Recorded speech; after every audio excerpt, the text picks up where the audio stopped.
بسم اللہ الرحمن الرحیم ایاک نعبد و ایاک نستعین. میرے پاکستانیوں، اس وقت میرے گھر کے ارد گرد جو انٹرنیٹ ہے وہ کاٹ دیا گیا ہے. تو میں یہ امید رکھتا ہوں کہ آپ کے پاس یہ جو آج میں آپ سے بات چیت کرنا چاہتا ہوں یہ آپ تک پہنچ جائے.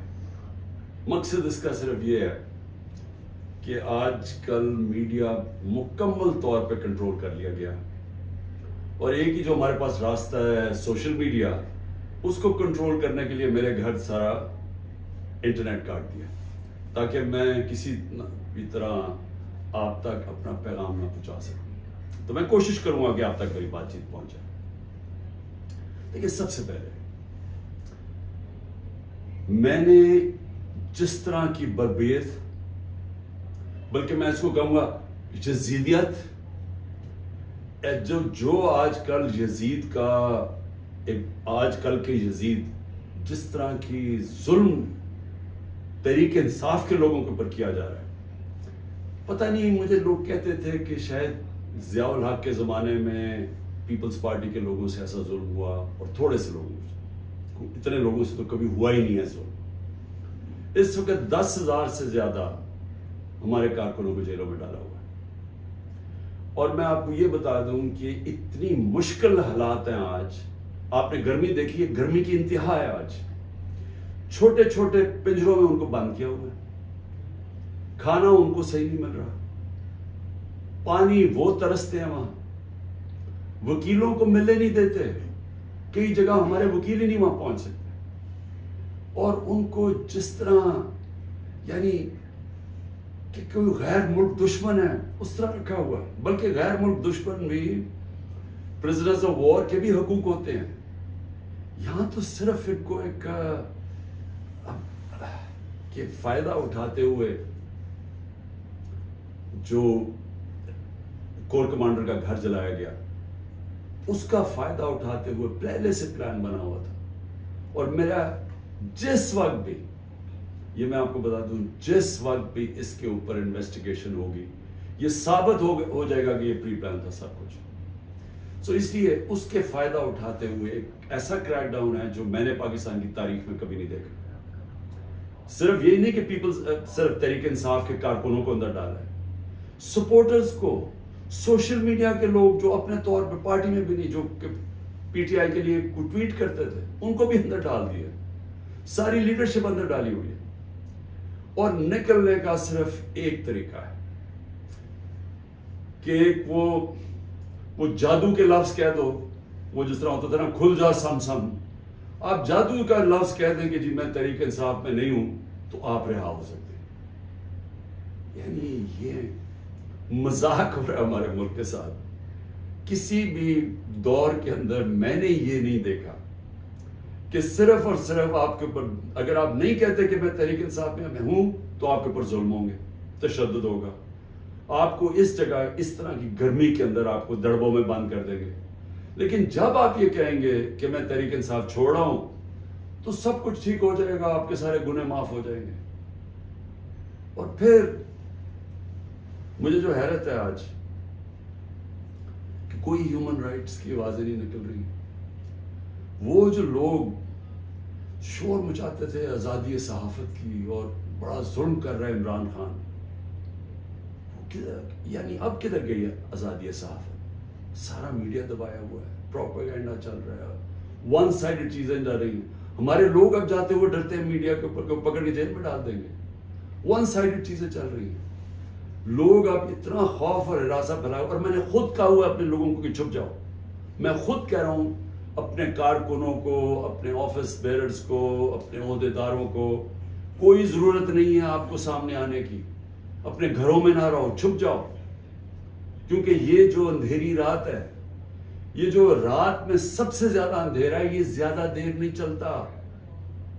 اور اللہ قرآن میں کہتا ہے کہ اس کو جو سب سے زیادہ چیز پسند ہے، مشکل وقت میں صبر کرنا. صبر کریں. مجھے پوری طرح احساس ہے کہ آپ کے اوپر کیا گزر رہی ہے. لیکن جو مجھے افسوس ہے کہ ہمارے کوئی بھی ہیومن رائٹس کے جو لوگ ہیں وہ ڈر ڈر کے کوئی ایک آدھ بیان آ جاتا ہے اور پھر میں صحافیوں کو کہوں گا، میں سمجھتا تھا کہ ہمارے صحافی بڑے پرو ڈیموکریسی ہیں، چلے جی میرے بڑے خلاف ہوں گے لیکن ڈیموکریسی کے لیے تو ساتھ ہے. تو وہی جو تماشا ہے یہ کیسے دیکھ رہے ہیں؟ کیا ان کا کوئی ضمیر نہیں جاگ رہا؟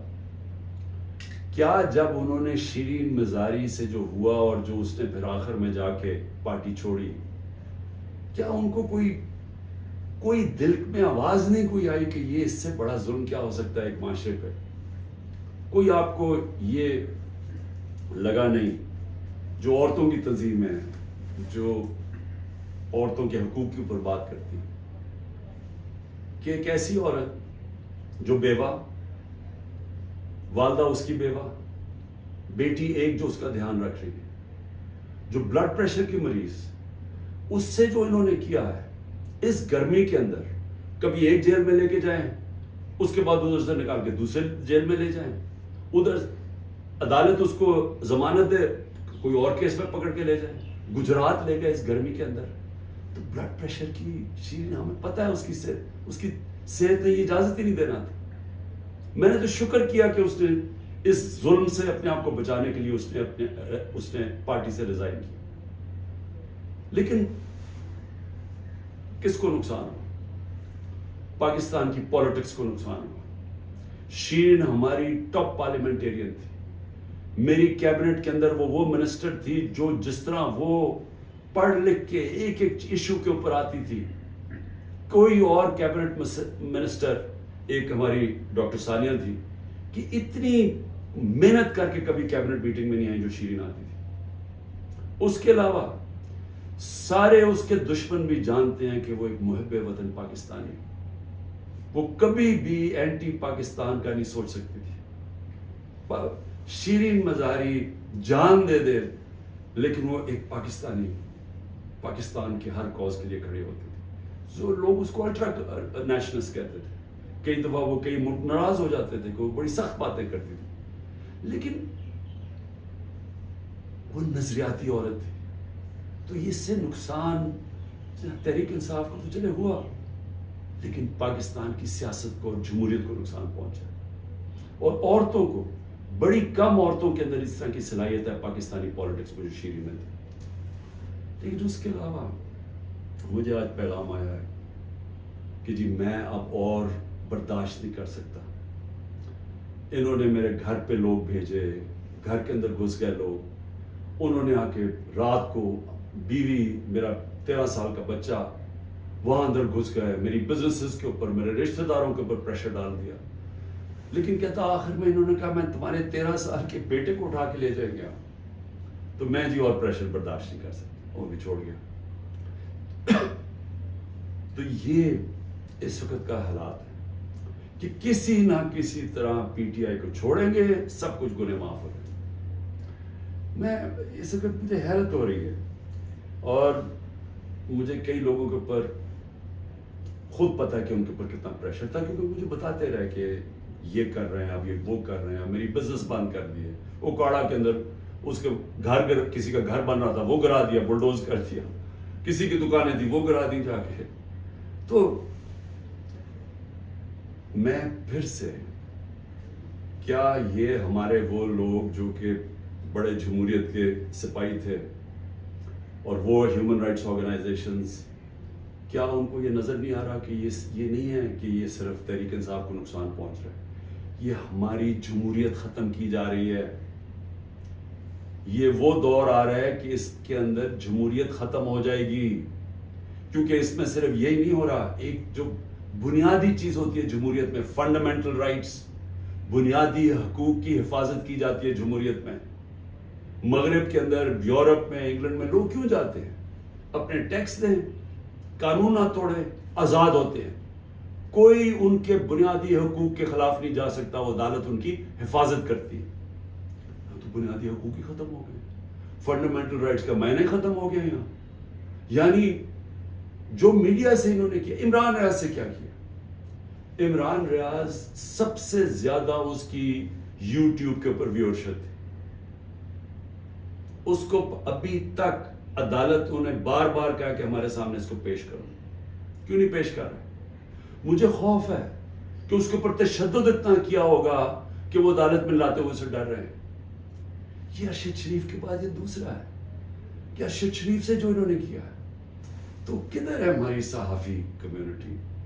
کیونکہ چلے ٹھیک ہے آج تو چلے ہمارے پر برا وقت ہے، یہ تو آپ کے اوپر بھی آئے گا. اگر ایک دفعہ فنڈامنٹل رائٹس ختم ہو جاتے ہیں ایک معاشرے میں، تو معاشرے میں تو جنگل کا قانون ہے.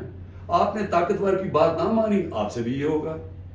آپ نے طاقتور کی غلامی کر لی، سب کچھ ٹھیک ہو جائے گا، آپ کو معاف بھی کر دیا جائے گا، بلکہ آپ غلط کام بھی کریں تو آپ کو معاف کر دیا جائے گا.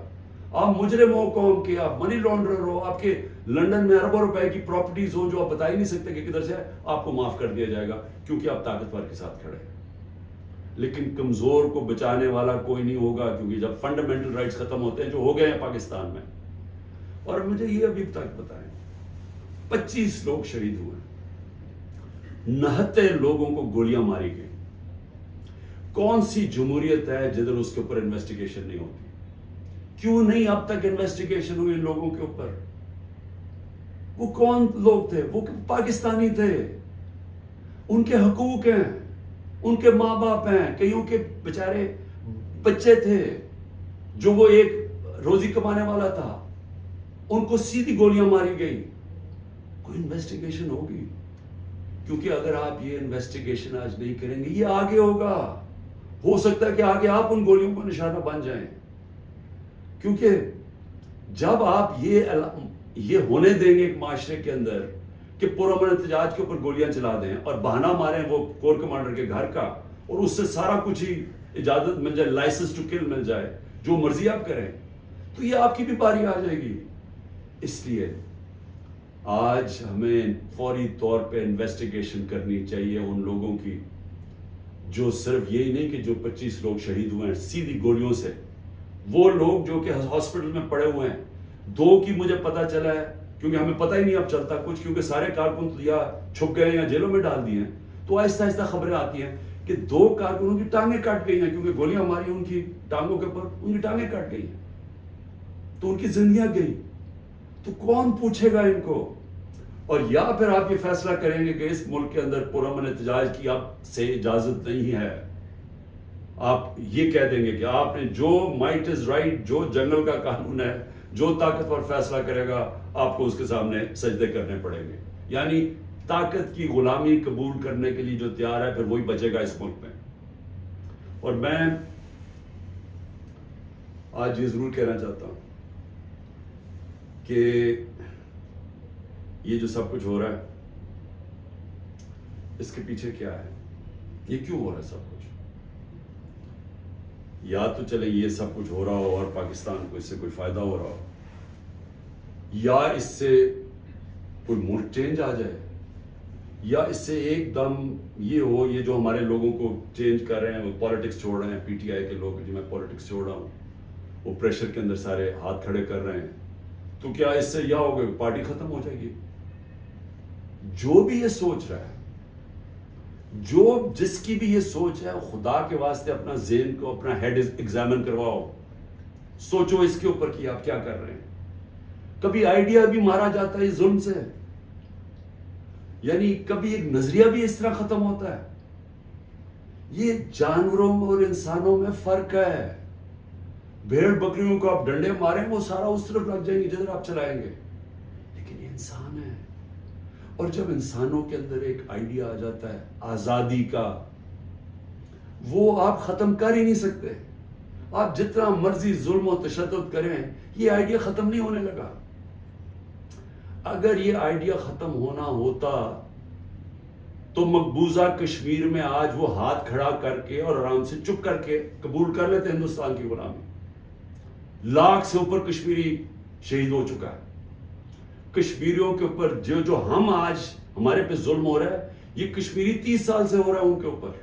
ان کے بھی گھروں میں گھس جاتی ہے رات کو پولیس، لوگ اٹھا کے لے جاتے ہیں، نوجوانوں کو اٹھا کے لے جاتے ہیں، جیلوں میں ڈال دیتے ہیں. ان کو بھی کوئی پوچھنے والا نہیں ہے، ان کے بھی کوئی فنڈامنٹل رائٹس نہیں ہیں. ان کے سارے لیڈروں کو بند کر دیا ہے. وہاں بھی میڈیا کے اوپر کنٹرول کیا ہوا ہے. لیکن جس وقت موقع ملے گا کشمیریوں کو اپنی آواز سنانے کا، ایک آواز سے سارا کشمیری کہے گا آزادی. ایک بات سے کہیں گے آزادی. انہوں نے جتنی بربریت کی ہے ہندوستان نے وہاں، اس کا کیا ہوا ہے؟ اس کا نتیجہ یہ ہوا ہے کہ جو پرو انڈین پولیٹیشین تھے وہی ختم ہو گئے ہیں. اب جو انڈیا کی بات کرتا ہے اس کو کوئی ووٹ ہی دینے کے لیے نہیں تیار. تو بجائے وہ ان کو یعنی کامیاب ہونے کے، انہوں نے اور ہی کشمیری لوگوں کو آزادی کی طرف دھکیل دیا. یہی ہو رہا ہے پاکستان میں. آپ جتنا مرضی کریں گے، کبھی کوئی پارٹی جس کا جب ووٹ بینک بن جاتا ہے، جو آج ماشاءاللہ تحریک انصاف کا بن گیا ہے، ان حربوں سے اس کو آپ ختم نہیں کر سکتے. یہ بڑھتی جائے گی اب پارٹی. لوگوں کے اندر غصہ ہے، یہ جو دیکھ رہے ہیں تماشا. کیا لوگ بیوقوف ہیں؟ ان کو نظر نہیں آ رہا کیا ہو رہا ہے؟ آپ بشک میڈیا کے اوپر جو مرضی کنٹرول کر لیں. لوگ جب مجھے ابھی بھی یاد ہے جب ذوالفقار علی بھٹو کے ایوب خان کے دور میں جب اس کے اوپر سینسرشپ تھی، تو ہم اس کا ایک ایک فقرہ ڈھونڈا کرتے تھے. 2 لائنیں بھی ہوتی تھی. وہ اس وقت پاکستان ٹائمز یا وہ نوائے وقت ہوتا تھا یا جنگ ہوتا، ایک ایک فقرہ ڈھونڈتے تھے اس کا کہ وہ کیا کیا اس نے. لوگ، اور اب سوشل میڈیا کا زمانہ ہے، تو اب آپ کیسے بند کریں گے؟ لوگوں کو تو انفارمیشن اب مل رہی ہے. لوگوں کو تو یہ پتہ چل گیا کہ یہ سارا سٹیج مینج تھا، یہ پوری کانسپریسی کی ہوئی تھی، پری پلان بنا ہوا تھا. اب اس کے اندر کئی رائے ہیں کہ آئی بی نے کیا یا ایم آئی نے کیا. اس کے اندر تو سوشل میڈیا پہ اب چل رہی ہیں چیزیں. لیکن یہ پتہ ہے کہ یہ پری پلان تھا کہ انہوں نے اس کا پورا فائدہ اٹھانا تھا تحریک انصاف کو ختم کرنے کے لیے. میرا صرف ایک پوائنٹ ہے کہ جو نظریے کو ظلم اور یزیدیت سے ختم کرنے کی کوشش کر رہے ہیں، ان کو ہیومن نیچر کا بھی نہیں پتا، ان کو انسانی تاریخ کا نہیں پتا، ان کو انسانی موومنٹس کا نہیں پتا. انہوں نے جب ایران کے اندر انقلاب آیا تھا وہاں بھی بڑی بربریت ہوئی تھی. انہوں نے بڑا ظلم کیا تھا ان لوگوں کے اوپر، لیکن نہیں روک سکے تھے. اس کو کوئی روک نہیں سکتا. میری یہ بات مان لیں، اس وقت یہ سارے لوگوں کو آپ پکڑتے جائیں، ہمارے سارے پارٹی کے، اور میں ویسے آج سلام کرتا ہوں ان لوگوں کو کہ اتنے پریشر کے باوجود ہماری لیڈرشپ کھڑی ہے. آج کہتی نہیں ہم تحریک انصاف میں ان کو خاص طور پہ سلام کرتا ہوں، کیونکہ مجھے پتہ ہے ان کے اوپر کیا گزر رہی ہے. لیکن فرض ہے مان سارے بھی چھوڑ دیتے ہیں تحریک انصاف کو. میں آج آپ کو کہہ رہا ہوں، جس کو میں پی ٹی آئی کا ٹکٹ دوں گا وہ انشاءاللہ جیتے گا. اور وہ اس لیے جیتے گا کہ لوگ فیصلہ کر بیٹھے ہیں. مجھے یہ بتائیں، کبھی ہوا ہے پاکستان کی تاریخ میں کہ پی ڈی ایم پارٹیز کے ساتھ اس وقت اسٹیبلشمنٹ جڑی ہوئی ہے، ان کے ساتھ الیکشن کمیشن جڑی ہوئی ہے، ان کے ساتھ آئی بی اور ایف آئی اور ساری ایجنسی جڑی ہوئی ہے، ان کے ساتھ سارا جو گورنمنٹ کا یہ جو کیئر ٹیکر گورنمنٹس ہے، یہ پوری طرح کبھی ہوا ہی نہیں ہے. Care taker government funds in کو دے رہی ہیں، سب کچھ ان کی مدد کر رہی ہے. پھر کیوں الیکشن سے بھاگ رہے ہیں؟ یعنی جب کبھی سنا پاکستان کی تاریخ میں کہ پوری حمایت ہو اسٹیبلشمنٹ کی، اداروں کی، سب کی، الیکشن سے بھاگ رہے ہیں کیونکہ ووٹ بینک ان کا ختم ہو گیا ہے. پولیٹیکل پارٹی تب ختم ہوتی ہے جب اس کا ووٹ بینک ختم ہوتا ہے. ان کا ووٹ بینک ختم ہے. آپ اس گھوڑے کے اندر جتنی مرضی پھونک بڑھتے رہیں، اس نے گرنا ہی ہے. جب ریس میں کھڑا ہوگا یہ گر جائے گا. اور تحریک انصاف کو آپ نہیں ختم کر سکتے. لیکن جو میں تیسری بات کرنا چاہتا ہوں، لیکن مجھے اپنے ملک کے اوپر خوف آ رہا ہے. عمران خان کو باہر کرتے کرتے یہ تو ہمارا ملک تباہ کر رہے ہیں. کوئی سوچ رہا ہے کہ معیشت کس طرف جا رہی ہے؟ کوئی اب تنخواہ دار طبقے سے کسی نے پوچھا اب یہ بل آئیں گے بجلی کے، ان سے ذرا پوچھا کہ وہ کیسے بل دیں گے؟ کبھی کسی نے پوچھا ہے کہ جو 100 روپیہ تھا ہمارے دور میں جب ہم چھوڑ کے گئے وہ صرف 50 روپے اس کی قیمت، خریدار قیمت رہ گئی ہے. تو اس مہنگائی کے اندر کسی نے پوچھا ہے کہ اس ملک کا کمزور طبقہ کیسے گزارا کر رہا ہے؟ کمزور طبقہ چھوڑے، میں تنخواہ دار طبقے کی اب بات کر رہا ہوں جن کو اچھی خاصی تنخواہیں ملتی ہیں. وہ سوچے وہ کیسے گزارا کر رہے ہیں. اور سوچے ہے کہ اس وقت ہمارے جو پروفیشنلز ہیں جو دنیا میں کہیں بھی نوکری کر سکتے ہیں، 9 لاکھ پروفیشنل ملک چھوڑ کے چلے گئے. اس کی کوئی اندازہ ہے کہ یہ کتنا بڑا نقصان ہے؟ اگر پاکستان میں ہم نے شوکت خانم کینسر ہاسپٹل بنایا تھا، اور آپ سارے عرب دنیا میں چلے جائیں وہاں اگر آپ کو کینسر ہاسپٹل ملے گا تو سارا باہر سے لوگ، ان کے جو سٹاف ہے، جو آنکولوجسٹ ہیں، جو کینسر اسپیشل، سب باہر سے آئے ہوئے ہیں. پاکستان میں کیوں ہم بنا سکے انٹرنیشنل کیلیبر کا ہاسپٹل؟ کیونکہ کوالیفائڈ پاکستانی باہر سے آئے تھے کام کرنے کے لیے. اب وہ لوگ باہر جانے کا سوچ رہے ہیں. 10% ہمارے کنسلٹنٹ چھوڑ کے جا رہے ہیں. اور اگر یہ میں اپنی انسٹیٹیوشن کی بات کر رہا ہوں تو مجھے بتائیں باقی جگہ کیا ہو رہا ہوگا. جب اس ملک کے پروفیشنلز پڑھے لکھے لوگ چھوڑ کے ملک جا رہے ہیں, سوچیں یہ ملک کدھر جا رہا ہے. اور دوسرا, ڈالر جا رہے ہیں ملک سے باہر, سب ڈالر باہر بھیج رہے ہیں. اس وقت کوئی سرمایہ کاری نہیں ہو رہی, لوگ ڈالر خرید رہے ہیں. 300 سے زیادہ تو روپیہ ڈالر ہو گیا پاکستان میں. کیا اس کا اندازہ ہے کہ اب ملک کے اوپر کیا ہونے والا ہے؟ نہ کوئی انویسٹمنٹ آ رہی ہے, کوئی سرمایہ کاری نہیں آ رہی, نہ پاکستان کے اندر کوئی سرمایہ کاری کرنا چاہتا ہے نہ باہر. وہ ڈالر پکڑ کے بیٹھ گئے. نہ باہر سے کوئی کمرشل بینک پیسے دینے کے لیے تیار ہے, نہ باہر سے کوئی انویسٹر آنے کے لیے تیار ہے. اور سارے جو پاکستان کے ہم ریکارڈ انڈیکیٹرز چھوڑ کے گئے تھے, ریکارڈ پہ ایکسپورٹس تھی, آج ایکسپورٹس گر رہی ہیں. ریکارڈ پہ ریمیٹنسز تھیں, وہ آج ریمیٹنسز گر رہی ہیں. ریکارڈ ٹیکس کلیکشن تھی, آج ٹیکس کلیکشن گر رہی ہے. آئی ٹی 75% ہماری ایکسپورٹس بڑھی تھی, فیوچر ٹیکنالوجی کا, وہ آج نیچے چلی گئی ہے. آج جو ہمارا جو کسان ہے, ذرا اسے پوچھے تو صحیح کہ اس کے کیسا گزارا ہو رہا ہے. کتنا پیسہ تب بن رہا تھا, آج وہ کتنا پیسہ بنا رہا ہے. کیونکہ مہنگائی اتنی ہو گئی ہے کہ اس کے پاس اب ہاتھ میں اتنا پیسہ ہی نہیں ہے. جتنا کسان کے پاس پیسہ آئے گا وہ زمین پہ لگائے گا. کبھی پوچھا ہے کہ جو پروڈکشن سینٹر ہیں جس سے دولت بنتی ہے, جس کی وجہ سے آپ نے قرضے واپس کرنے ہیں, جو ہے انڈسٹری بند ہو رہی ہے. آج بے روزگاری پھیل رہی ہے. ریکارڈ انڈسٹریل پروڈکشن تھی ہماری, 10.4% لارج اسکیل مینوفیکچرنگ تھی ہمارے آخری مہینے میں, آج وہ گر رہی ہے. آج جو سب سے خوفناک چیز ہے کہ جب آپ کے باہر سے ڈالر کم آ رہے ہیں, جب آپ کے ڈالر کم آنے شروع ہو گئے ریمیٹنسز اور ایکسپورٹس کے, اس کا اب کیا ہوگا؟ قرضے بڑھتے جا رہے ہیں, ڈالرز کم ہوتے جا رہے ہیں. آج جتنا پاکستان اپنا ٹیکس میں پیسہ اکٹھا کرتا ہے, یہ سن لیں پاکستانیوں, جتنا ہم ٹیکس میں پیسہ اکٹھا کرتے ہیں سارا قرضوں کے اوپر سود پہ چلا جاتا ہے. ملک پھر قرضوں پہ چل رہا ہے, ریکارڈ قرضہ لے رہے ہیں ہم, سود ادھر پہنچ گیا ہے قرضوں کے اوپر کہ سارا ہی ہمارا ٹیکس کا پیسہ اب سود پہ چلا جائے گا.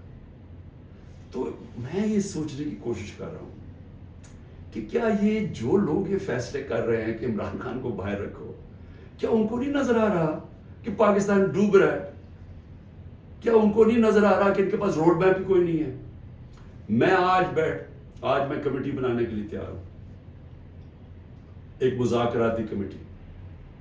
کسی سے بھی, وہ جو بھی اس وقت طاقتور لوگ ہیں, میں ان سے جا کے وہ بات کریں, وہ 2 چیزیں کر لیں.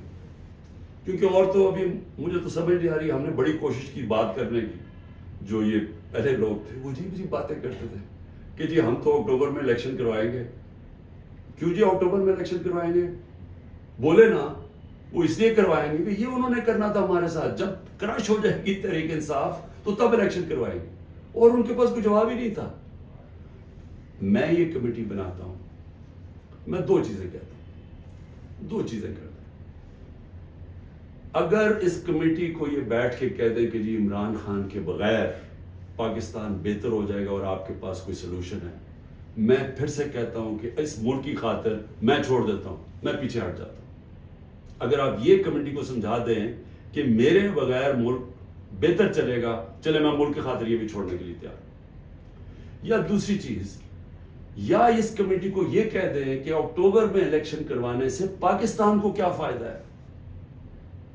یہ تو ہمیں سمجھ آ رہی ہے کہ اکتوبر تک تحریک انصاف کو ان کا خیال ہے کرش کر دیں گے, لیکن پاکستان کو کیا فائدہ ہے؟ ہم کیوں اکتوبر تک انتظار کر رہے ہیں جب ملک نیچے جا رہا ہے؟ یا یہ 2 چیزیں کنونس کر دیں. میں اس کی کمیٹی بناؤں گا, میں انشاءاللہ کل اناؤنس کر دوں گا.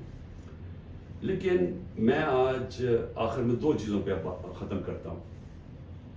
ایک تو آخر میں تو میں القادر کے اوپر بات کرنا چاہتا ہوں, جو 4 گھنٹے میں 4.5 گھنٹے مجھے نیب میں بٹھایا کر انہوں نے, اس کے اوپر بات کرنا چاہتا ہوں.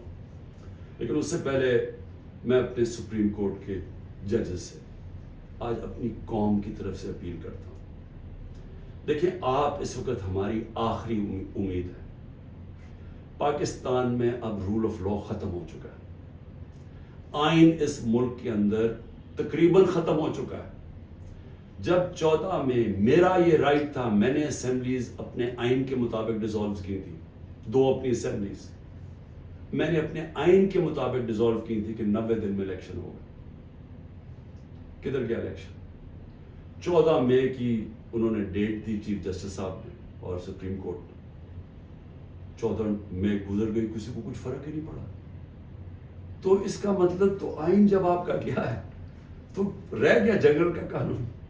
اب تو اس میں مطلب کہ جو طاقتور وہ فیصلہ کرے گا کون سا آئین کی شکل پہ چلنا ہے, اس میں نظریہ ضرورت تو شروع ہو گیا پاکستان میں.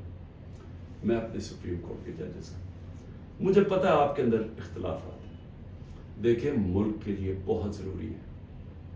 آپ نے اگر اس ملک کی جمہوریت کو نہ بچایا اور آخری امید اب آپ رہ گئے, یہ تاریخ آپ کو معاف نہیں کرے گی.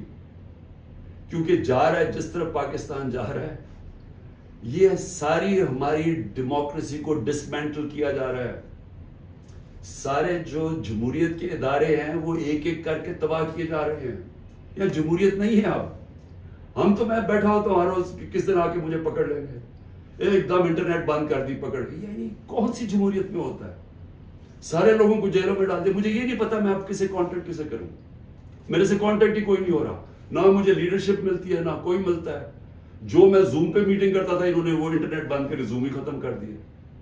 تو میں تو تیار بیٹھا ہوں کہ جو بھی کرنے کے لیے آئیں گے, جب بھی پکڑیں گے, میں تو خیر تیار بیٹھا ہوں, ہر روز تیار ہوتا ہوں. لیکن میں آپ سے سپریم کورٹ کے ججز صاحبان, دیکھیں قوم آپ کی طرف دیکھ رہی ہے اور یہ آپ کی یونٹی اس قوم کے لیے بہت ضروری ہے. آپ کے اوپر اب ہے کہ اس ملک کی جمہوریت کے لیے سٹینڈ لیں. آپ کے لیے ضروری ہے کہ اس ملک کو آپ بچائیں کہ یہ ٹوٹل جنگل کا قانون, بنانا ریپبلک بن رہا ہے ہمارا ملک. یہاں کسی شہری کو اس وقت جو آج آواز اٹھاتا ہے, کوئی تنقید کرتا ہے, اس کو یا اٹھا کے لے جاتے ہیں یا اس کو مارے پڑتی ہیں یا ان کی بزنسز بند کر دیتے ہیں. یعنی یہ تو ایسے لگ رہا ہے کہ ہم وہ ہٹلر کے گسٹاپو کے دنوں میں بیٹھے ہوئے ہیں. یعنی ہمارے لیے تو وہ دن آ گئے. تو موزز سپریم کورٹ کے ججز صاحبان, یہ آپ کے اوپر بہت بڑی ذمہ داری ہے. اور اللہ ان لوگوں کو, جن لوگوں کو ذمہ داری دیتا ہے, ان کے اوپر امتحان بھی بڑا ڈالتا ہے. یہ آپ کے اوپر ہے ہماری جو رئیس جمہوریت ہے اس کو بچانا, کیونکہ ہمیں اور اب کوئی امید نہیں نظر آ رہی. آخر میں القادر کے اوپر دیکھیے چیزیں, اب آپ نے ایسے سمجھ رہے ہیں کہ یہ ساری جو ایک کیبنٹ کے اندر فیصلہ ہوا تھا 3 دسمبر 2019 میں, اب آپ نے ایسے دیکھنا کہ آپ میرے کیبنٹ ممبر ہیں اور آپ نے کیا فیصلہ کرنا. یا میں نے اب سارا میرا جو کیس بنا ہوا وہ یہ کہہ رہے ہیں کہ یہ عمران خان آپ نے فیصلہ غلط کیا. آپ نے یہ فیصلہ اس لیے کیا کہ وہ القادر ٹرسٹ جو 1 سال پہلے بننا شروع ہو گیا تھا, آپ نے فیصلہ کیا اور اس کی گراؤنڈ بریکنگ ہو گئی تھی اس سے 7 مہینے پہلے. لیکن یہ کہہ رہے ہیں کہ وہ القادر ٹرسٹ میں کیونکہ آپ کو فائنینشلی فائدہ ہوا, جو کہ نہیں ہوا, اس لیے آپ نے یہ غلط فیصلہ کیا. اب یہ فیصلہ کیا تھا ذرا آپ نے سمجھنا کہ آپ میرے کیبنٹ ممبر. کیبنٹ کے سامنے یہ چیز رکھی گئی کہ جی ہمارے ایک ملک ریاض کے اور این سی اے ہوتا ہے نیشنل کرائمز, ان کی نیشنل کرائم ہوتی ہے ایجنسی. وہ این سی اے نے ملک ریاض کے پیسے فریز کر دیے 190 ملین پاؤنڈ انگلینڈ کے اندر. اور ورڈ یہ سنا, انہوں نے کہا یہ سسپیشس ٹرانزیکشن ہے. انہوں نے منی لانڈرنگ نہیں کہا, انہوں نے کہا کہ ہمیں شک ہے کہ یہ پیسہ یہ وائٹ پیسہ نہیں ہے, بلیک کا پیسہ.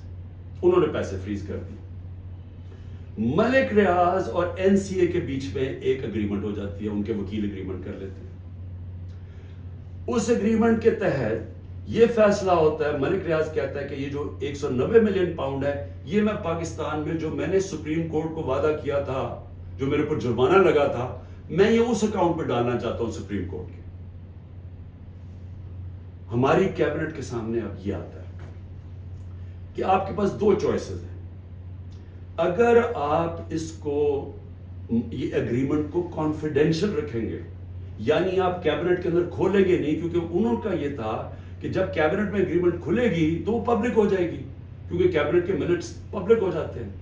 تو انہوں نے کہا کیونکہ وہ پبلک ہو جائے گی اس لیے ہم اس کو کانفیڈینشل رکھتے ہیں، لیکن اگر عدالت کھولنا چاہے تو وہ کھول سکتی ہے، یا کوئی ایجنسی نیب کوئی کھولنا چاہے کھول سکتی ہے. یہ تھی اگریمنٹ. لیکن اگر آپ یہ نہیں مانتے، اب یہ ذرا غور سے سنیں، اگر آپ اس کو کانفیڈینشل نہیں رکھتے تو آپ کو پاکستان کی گورنمنٹ کو برطانیہ کے اندر جا کے کیس کرنا پڑے گا کہ یہ جو 190 ملین پاؤنڈ ہے یہ پاکستان سے منی لانڈرنگ ہو کے گیا ہے، اور آپ کو ثابت کرنا پڑے گا کہ یہ پاکستان سے منی لانڈرنگ ہوئی ہے. اب سمجھ گئے؟ اب اگر آپ یہ کیس ہار گئے تو یہ پیسہ انگلینڈ میں رہ جائے گا، یہ آپ کا 190 ملین پاؤنڈ چلا جائے گا، یہ انگلینڈ میں رہ جائے گا. تو اگر آپ کو وہ کیس جیت جاتے ہیں تو پھر وہ پاکستان میں آئے گا، اور وہ دوسری ماد میں آئے گا. وہ آئے گا اس ماد کے اندر کہ یہ جو سپریم کورٹ کی جو اکاؤنٹ ہے اس میں نہیں جائے گا، وہ گورنمنٹ آف پاکستان کو آ جائے گا منی لانڈرنگ. اب کیبنٹ کے اندر ڈسکشن کیا ہوتی ہے؟ ہمیں بتایا جاتا ہے کہ $100 ملین پاکستان لٹیگیشن میں، یعنی ہم وکیلوں کو دے بیٹھے ہیں اور پیسہ ڈوب چکا ہے $100 ملین، اور کچھ نہیں ہمیں ملا واپس. ہمیں لیگل ایکشن سے آج تک ایک آنا نہیں ملا، اور انہوں نے کہا یہ 5-6 سال لٹیگیشن چلے گی، اور کوئی گارنٹی نہیں ہے کہ آپ ثابت کر سکیں گے کہ جی منی لانڈرنگ کا پیسہ ہے. اور اگر آپ نے ثابت نہ کیا تو یہ پیسہ انگلینڈ چلا گیا. اب یہ تھا کیبنٹ نے کیا فیصلہ کیا، آپ کیا فیصلہ کریں گے کہ کیا مجھے 190 ملین پاؤنڈ مل رہے وہ پاکستان آ جائے اسی وقت؟ ہمیں بڑی ڈالرز کی ضرورت تھی، ہمیں ہمیشہ ہوتی ہے، آج بھی ہمیں ڈالرز کی ضرورت ہے، اور کبھی اتنا پیسہ پاکستان نہیں آیا. کیا ہم اس پیسے کو فوری طور پہ لے آئیں اور اسٹیٹمنٹ میں کر دیں، یا پھر ہم قانونی کارروائی میں پڑیں جو کہ 5-6 سال چلے گی اور پتہ نہیں پیسہ آئے گا نہیں؟ مجھے ایک آدمی بتا دیں کہ جو اس سے اختلاف کرے گا کہ وہ پیسہ پاکستان لے آؤ. میں پوچھنا چاہتا ہوں کہ کون سا احمق ہوگا جو پتا ہوگا کہ آپ نے کیس بھی نہیں، یعنی کون سا یہ جوا کھیلے گا اور 5-6 سال انتظار کرو اور ہو سکتا ہے پیسہ ہی نہ آئے. تو ساری کیبنٹ نے فیصلہ کیا کہ جناب ٹھیک ہے، کانفیڈینشیل اگریمنٹ ہم مان لیتے ہیں، پیسہ پاکستان آ جائے. پیسہ پاکستان آ گیا، اسٹیٹ بینک کے اندر ڈپازٹ ہو گیا، سپریم کورٹ کے اندر وہ پیسہ ڈپازٹ ہو گیا 190 ملین پاؤنڈ.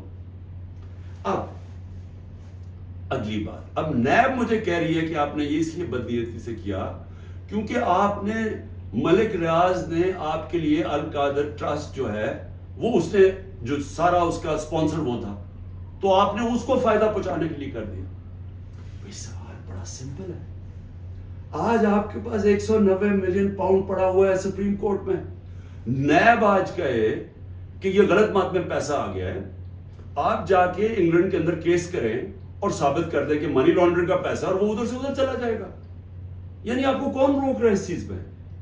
کیونکہ آپ نے صرف ثابت کرنا ہے کہ منی لانڈرنگ کا پیسہ، جا کے کیس کر کے کر دیں، پیسہ تو پاکستان آ گیا. تو کون چیز کیا آپ کو روک رہی ہے؟ اگر آپ یہ سمجھتے ہیں کہ غلط مات میں چلا گیا تو آپ کے پاس تو اپرچونٹی ہے، نیب تو کیس کر سکتا ہے، کیوں نہیں کیا ابھی تک کیس؟ صرف مجھے ذلیل کرنے کے لیے، اور یہ کہہ رہے ہیں کہ مجھے ذاتی طور پہ فائدہ ہوا. اب القادر کیا ہے؟ میں نے یہ فیصلہ کیا تھا کہ جب بھی مجھے اللہ نے موقع دیا، 2 چیزیں میں نے کی.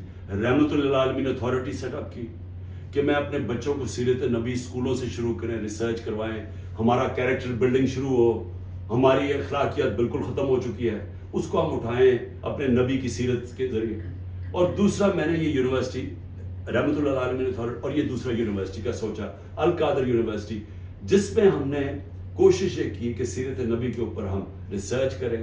انٹرنیشنل اسکالرس کو میں نے انگیج کیا، اور پھر ٹیکنالوجی بھی پڑھائی جائے بچوں کو. یہ اس کا مطلب تھا کہ ماڈرن ٹیکنالوجیز بھی پڑھائیں، آرٹیفیشل انٹیلیجنس ایسی، اور ساتھ ساتھ اپنی لیڈرشپ ڈیولپ کریں سیرت نبی کے اوپر، ان کے کیریکٹر کے اوپر، اور لوگوں کو تیار کریں.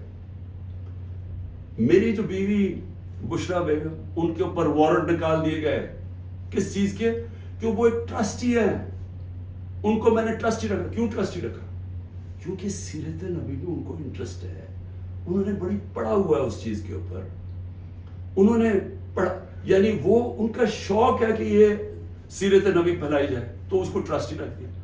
ٹرسٹی کو لکھا ہوا ڈیڈ میں نہ ایک آنا مل سکتا ہے, نہ ان کی تنخواہ ہے, نہ کوئی پیسہ مل سکتا ہے, نہ ان کا پراپرٹی میں کچھ ہے, ان کا کوئی تعلق نہیں ہوتا. ٹرسٹی کا صرف کام ہوتا ہے کہ جس وجہ سے ٹرسٹ بنا تھا, مثلا شوکت خانم ہے, تو شوکت خانم اگر غریبوں کا 75% مفت علاج ہونا تھا کینسر کا, تو یہ نہ ہو کہ وہ 50% کر دے. یعنی اس لیے ہوتا ہے ٹرسٹ, جو پالیسیز ہوتی ہیں وہ. باقی پروفیشنل چلایا جاتا ہے, چاہے وہ القادر ہو, چاہے نمل یونیورسٹی, چاہے شوکت خانم. نہ مجھے 1 روپے کا فائدہ آج تک شوکت خانم سے ہوا ہے, نہ نمل یونیورسٹی سے ہوا, اور نہ القادر سے ہوا. کیونکہ القادر ایک پروفیشنل اب وہ چل رہا ہے, وہاں سارے بچوں کو مفت تعلیم مل رہی ہے, جو بھی القادر میں پڑھ رہے ہیں سب کو مفت مل رہی ہے.